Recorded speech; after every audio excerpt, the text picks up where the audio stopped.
Guten Morgen, München. Hello, everyone. How are you doing? Feeling strong? Day 2, lots of information. It's been a pretty wild ride. It's great to get the community back here together. So thank you, Huawei, for getting us all here. Beautiful spot. Great to be here from my side as well. So what I'll try and do over the next few minutes is to give you a little bit of a view of what we see going on in the market. So I spend a lot of time with the technology leadership communities, the CIOs and the CTOs and architects, and also the vendor community. But what I'd like to focus on today is looking at what it means as everyone's on their digital path, what it means to deliver resiliency and acceleration, and more specifically, what it means for the CIO and the jobs to be done. Now, some of you would have been in the MSP session yesterday, and you would have seen my colleague, Luis, present the slides already. Now, let me just give you a bit of a flavor of what's going on. And this is probably no surprise to you. As organizations are looking at the digital business era, they're moving along that trajectory, and you see the maturity here by industry. And they're looking to change their business model a lot of the time, because increasingly, the revenue from traditional business models is being replaced with money from new business models, digital business models. Now, on that journey, it's been a lot, I wouldn't say easier, but the companies that are more advanced, or the organizations that are more advanced, are the ones that clearly are cloud native, but also the ones that have a service business model. Once you start talking to the companies that are asset heavy, supply chain heavy, then that's a little bit tougher. Because what they have to do is drag the whole organization along and not only include new technologies, digital technologies, but also make sure that they modernize all the legacy on their path, and that's tough. So when you ask the likes of pharma companies, car companies, or automotive, for them it's a lot harder, and they're usually not quite so happy with the journey that they've had so far. There are some other ones, also due to the pandemic, that have actually had to get on it very quickly. But here's the thing. If I asked you which country in the world has the highest per capita consumption of pizza, would you know the answer? Do you think you know the answer? Sorry? I didn't hear. Italy is very good, is number 5. Very good. USA, number 2, very close. What was it? China? No, it's not in. No.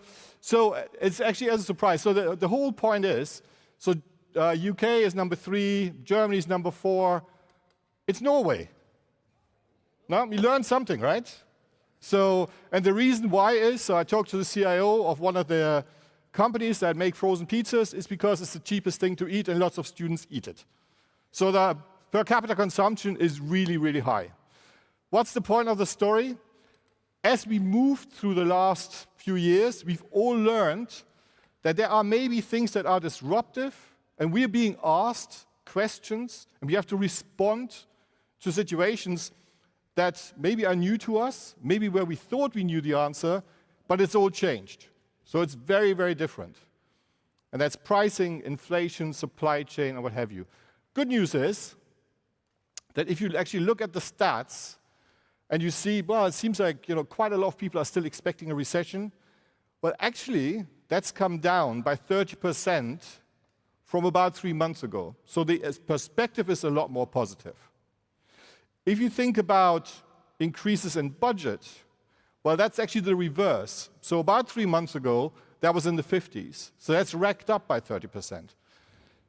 The feeling is a lot more positive than it was. Times are still going to be tough, for sure, But when we look at what CEOs are expecting and what they are banking on, it's technology. That is going to help, and this is Europe specific, this is going to help them grow. They're also looking for automation and productivity, clearly. If we're looking at what's expected of the CIO, it's to drive efficiency. It's to drive transformation and to do this with data. Now, there seems to be maybe a little bit of a disconnect, but those things are very clearly connected. Very busy slide. Let me just talk you through it. If you look on the right-hand side, the focus that we see from a CEO perspective of what they want CIOs, technology leadership to focus on, it's modernizing IT, and that remains. Risk management has rocketed up in terms of the expectation on the CIO, and I think that's all clear. But then when we look at cost management, we look at orchestrating digital leadership, that's actually now more in the remit of the whole C-suite. So this is not just a technology thing. This is not just the CIO talking to the CFO. Everyone has to agree on that. I'll get back to that in a second.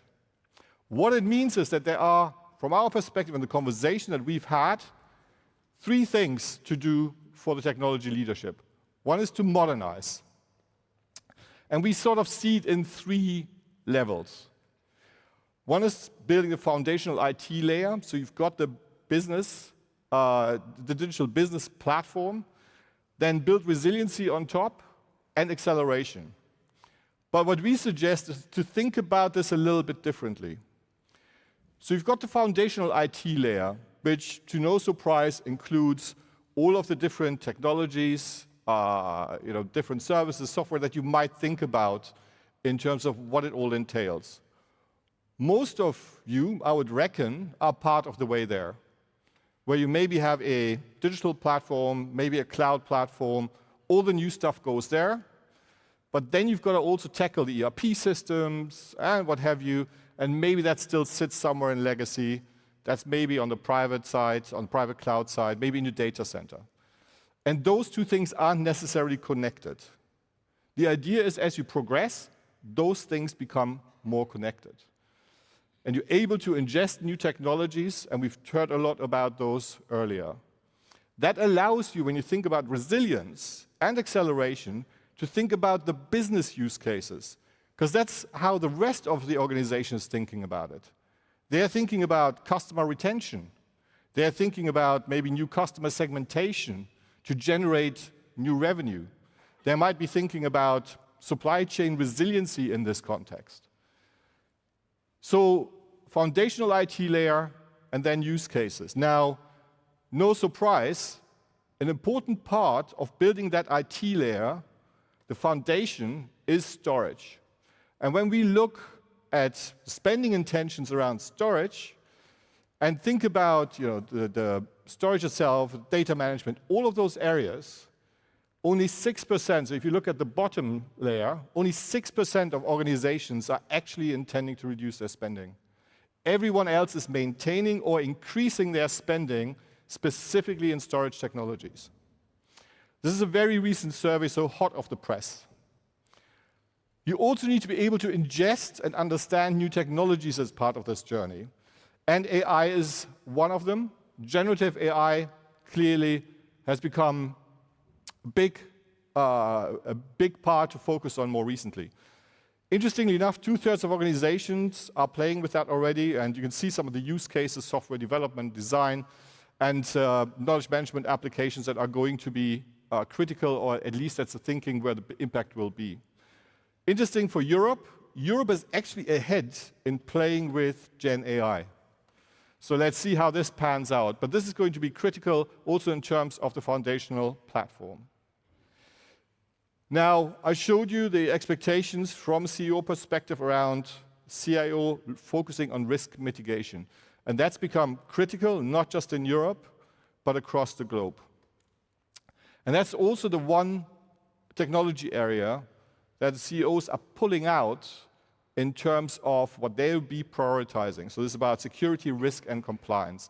And that's no surprise, because it is about cyber, ransomware, it's about regulations. So if you are doing business in this region, anywhere in the world, if you look at what's coming towards us in terms of different regulations that you have to adhere to, and we heard some of this yesterday, this is going to be fun. Now, it also means that that area is pretty immune to spending cuts. So I had a number of conversations with CIOs who said, well, I wouldn't say there's an unlimited budget, but in all honesty, everyone's so scared at this particular point. If you can actually balance the risk, sometimes you've got to make choices where you've got to move a bit quicker, but really it comes down to protecting the organization, protecting the integrity, protecting the brand, protecting the employees. That's going to be critical. So that's a heavy focus area. Part of that journey is also the focus on ESG. So the environment, social, and also the compliance piece is part of that. We see this occurring increasingly in RFPs. And I guess you would have thought maybe that recent times sort of made companies step away from that. But you've got to start looking at ESG as a business use case, not just something that you have to do. It's not just an IT thing. It's important for the whole organization. Technology plays a major role in making it happen. Not just in terms of tracking, but also improvements. Starting point, though, is IT. That's going to be critical in terms of making sure that your envelope there keeps getting reduced for the value that you're generating. Last but certainly not least is how do you orchestrate those budgets? And you might have seen on the earlier slide, 46% of technology spending sits outside IT. It sits in HR and sales and marketing and what have you. Now, if everyone goes off and does their own thing, that's not really going to lead to that digital platform. So there needs to be some level of coordination. And you probably would have all experienced, I don't know, cloud, SaaS, all kinds of different spending going through the roof because there was very little oversight and control. That's being reined in. So you see FinOps coming up, you see all kinds of other cloud ops, AI ops, everything, all the ops kind of functions are increasingly critical for organizations. For the CIO, for the technology leadership, this means working together. Very busy slide, but in effect what it means is when you start off, often what we see, traditional CIOs do still have this cost discussion. It's probably disconnected from what HR is doing or marketing or maybe even what the CEO wants to do. As you progress, there is a table, there's a seat at the table for the CIO with the rest of the management, and it really needs to be discussed in terms of the path forward. And ideally, you get to the right-hand side where you start talking about this together. You're building that platform, you agree on the investments, you pull together what's IT and line of business budget, and then you start talking about, great, so foundational IT platform, what are those use cases that we really need to go after, especially if money isn't growing on trees. You want to make sure that you all agree on the path forward. And that means that you ask yourself the question, okay, does it fit with a long-term vision of the program? Is there a sponsorship across the board? Have we all agreed that this is what we want to do and where we want to go? It's also related, for example, to, is there an opportunity? Does it avoid any risk that's really relevant and vital and important to our business? That's the kind of discussion you need to have. And then at the end, you can focus on the things that are really important.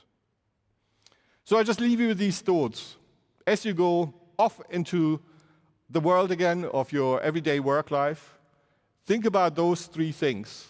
The modernization aspect, the importance of technology for the path of the organization, using technology also for risk mitigation, but being also very aware what that means in terms of the context of technology being a risk and introducing that, and working with the rest of the C-suite to make sure that you deliver value in terms of the investments that you're making and the rest of the C-suite is aligned on. With that, Thank you very much. I hope you have a wonderful rest of the day. Enjoy.